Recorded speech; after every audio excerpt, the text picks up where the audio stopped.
Assalamualaikum warahmatullahi wabarakatuh. Welcome back to my channel Penjaga Muda. Terima kasih untuk kalian yang selalu menonton informasi-informasi yang saya berikan di channel ini, teman-teman. Jadi beberapa hari yang lalu saya sempat bingung untuk memberikan informasi apa untuk kalian semua, teman-teman, mengenai rekrutmen CPNS penjaga tahanan. Saya sempat buka-buka di websitenya, di Instagramnya Kemenkumham RI. Saya buka di rekrutmen CPNS tahun yang lalu, teman-teman. Saya coba baca-baca kolom komentar, ternyata banyak pertanyaan-pertanyaan penting dari kalian yang tidak dijawab ya oleh admin maupun dengan rekan-rekan kalian. Oke. Jadi di sini saya akan mencoba menjawab pertanyaan-pertanyaan kalian di kolom komentar Instagramnya Kemenkumham RI tentang rekrutmen CPNS di tahun kemarin, teman-teman. Jadi pertanyaan pertama adalah mengenai kakak ya, dari Bella Asa. Mau tanya dong, untuk kakak terbaru sekarang berupa lembaran hitam putih, sedangkan persyaratannya harus berwarna, itu bagaimana ya? Lalu dia men-tag Kemenkumham RI, teman-teman. Untuk kakak terbaru memang sekarang hanya lembar HVS, teman-teman ya, lembar HVS hitam putih. Itu tidak masalah, teman-teman, karena aturan terbaru memang seperti itu.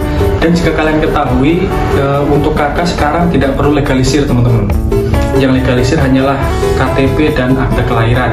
Jadi untuk kakak tidak masalah karena memang itu sudah aturan resmi dari pemerintah, teman-teman. Jadi BKN tinggal melanjutkan saja. Pertanyaan selanjutnya dari Damayal. Salah satu dokumen yang harus diunggah adalah surat keterangan sehat. Itu boleh dari puskesmas nggak? Apa harus dari rumah sakit? Nah, sedikit informasi untuk teman-teman yang belum pernah mendaftar CPNS penjaga tahanan. Untuk tahun kemarin itu salah satu persyaratan dokumen adalah surat sehat. Nah, surat sehat ini aturan pertama adalah harus dari rumah sakit pemerintah, teman-teman. Tapi seiring berjalannya waktu banyak yang protes ya, gampangannya ngomong, banyak yang protes karena rumahnya jauh dari rumah sakit pemerintah. Bagaimana kalau dari puskesmas? Nah, oke, terus setelah itu buat peraturan baru lagi, dari puskesmas boleh, teman-teman. Setelah itu ada yang protes lagi, rumahnya atau desanya jauh dari puskesmas. Kalau dari dokter praktek atau dari dokter sekitar lah, pokoknya yang buka praktek di rumah, apakah bisa?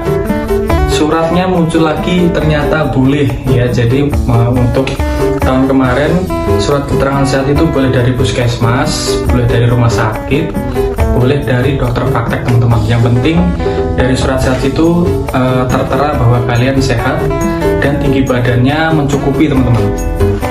Untuk kemarin tinggi badan pria itu 165 dan wanita 160. Pertanyaan selanjutnya dari Syukron. Apakah bisa daftar tapi akte kelahiran tidak ada? Nah, untuk dokumen akte kelahiran ini sangat penting kegunaannya pada saat kalian mendaftar, teman-teman.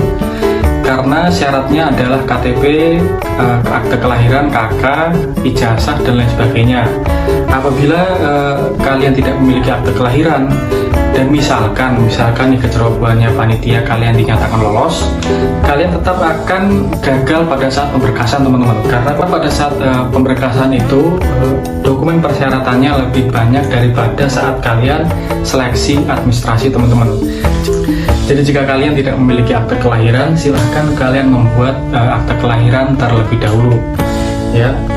Lalu selanjutnya dari Murusita SR. Izinannya dong, buat ijazah itu dari SD sampai SMA atau hanya SMA saja? Ya, jadi untuk dokumen persyaratan itu hanya ijazah SMA saja. Mungkin kalian pernah mendaftar di rekrutmen yang lain, itu memang ada persyaratan yang sebagian memerlukan ijazah SD sampai SMA.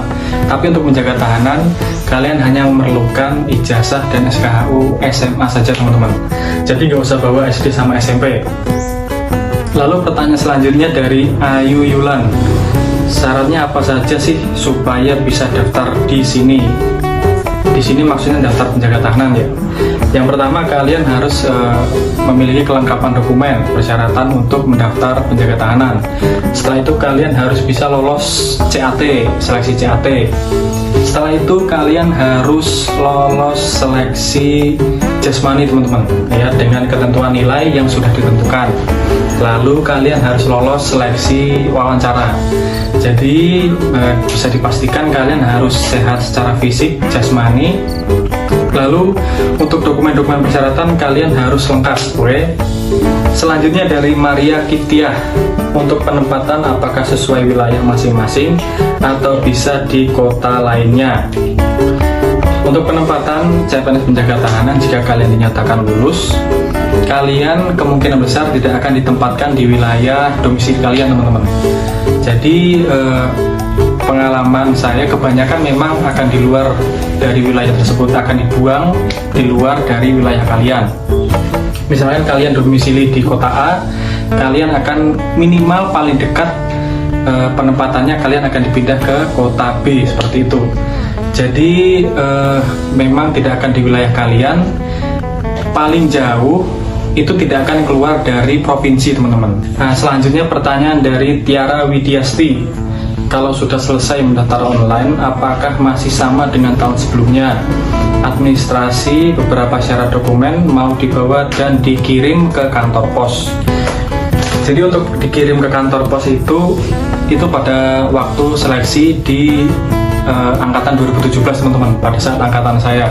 Untuk 2018 dan seterusnya itu sudah tidak ada lagi mengirim dokumen via kantor pos, jadi hanya online saja. Setelah itu kalian tinggal menunggu apakah kalian dinyatakan lolos administrasi atau tidak ya. Jadi nggak usah kirim-kirim ke kantor pos ya. Lalu dari Fitri Khairani, umur 33 tahun, tamatan SMA, nggak bisa ikut daftar penjaga tahanan kah? Jadi untuk umur maksimal mendaftar penjaga tahanan adalah 28 tahun teman-teman. Kecuali kalian S1 ilmu hukum dan sebagainya, kalian bisa mendaftar dengan batas maksimal umur 33 tahun kalau nggak salah. Jadi untuk kalian yang tamatan SMA umurnya lebih dari 28 tahun, sudah dipastikan kalian tidak bisa mendaftar lagi ya. Silahkan bisa mendaftar di S1 saja, atau mungkin kalian bisa mencari pekerjaan lain. Oke. Lalu pertanyaan dari Hesti Juwita, saya mau tanya, kalau lulusan S1 sarjana ekonomi apakah bisa melamar di jabatan ahli pertama pembimbing kemasyarakatan?